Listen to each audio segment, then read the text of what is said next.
friends. Welcome to the next episode of the Mindset Minute. This is Amber and Monica here with the keen, knowledgeable, and kind Kenny Wolfe. Thanks for joining us, Kenny.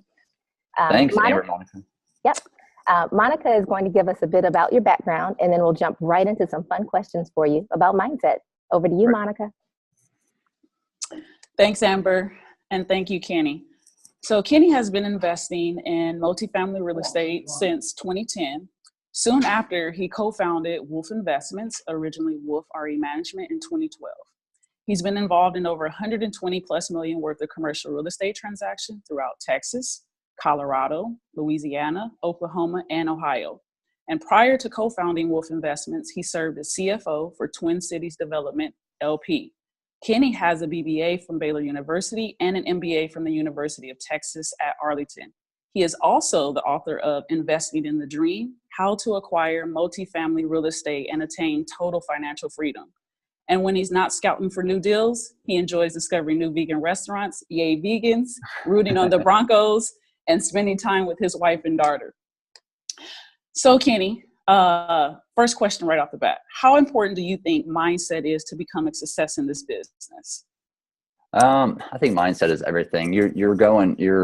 These deals are much bigger. You're going for properties that have an extra zero, behind their purchase price. So you've got to be able to, it's a bigger check. You've got to be able to talk to investors if you don't have the money to go raise that. So mindset is huge for me. I kind of give some credit to Tony Robbins, Unleash the Power Within. Reading that book, really helped me get through my first closing, buying that first 76 unit property, to get me to kind of take that leap of faith.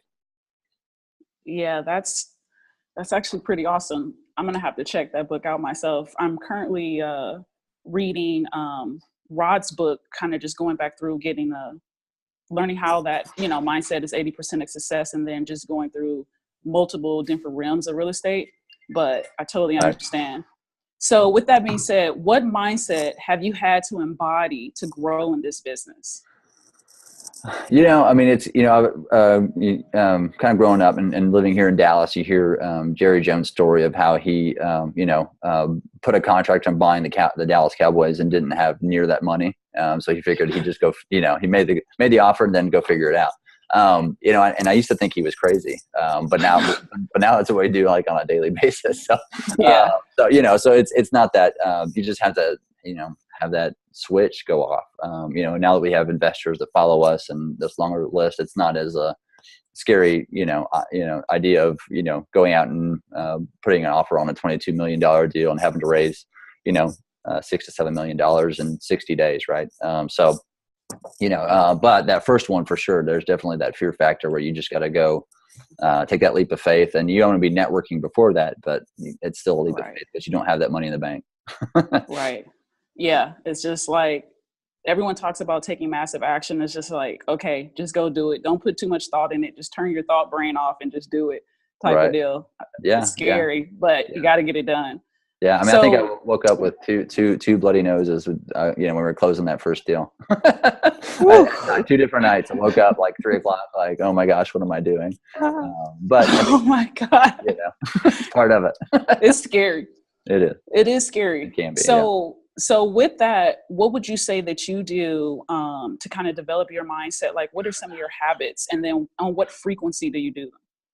And it's just a constant improvement. So, I went to, a big deal was my wife and I went to Tony Robbins, Unleash the Power Within. The book was Unlimited Power, but his event is UPW.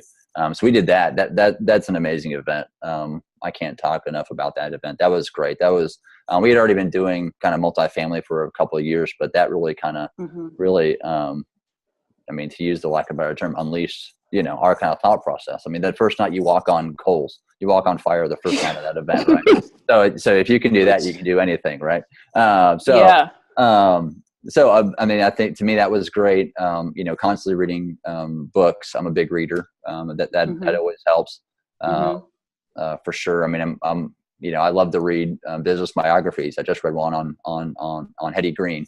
She was the wealthiest female in the U.S. history. So, and she was the only one in the room when the U.S. Treasury was basically formed. She was the only female in the room. So having a daughter and, and hearing that story back then of her doing that was pretty cool. So business biographies, Steve Jobs, it ranges, so that, and then I guess the other big thing is I try to do, in the mornings, wake up and kind of focus on 3 things I'm grateful for. They can be something as silly as being able to fly to Columbus, Ohio and back in a day, on a plane and get stuff done. Yeah. Being grateful for the family and other things in our life. I think that's a great way to start your day. It helps me anyways, be able to conquer everything else the rest of the day that we needed to get done. Thank you again, Kenny. And we look forward to seeing you to continue to crush it in the real estate space. All right. Well, thank you, ladies. I appreciate you guys having me on. Thanks, Kenny. Thanks.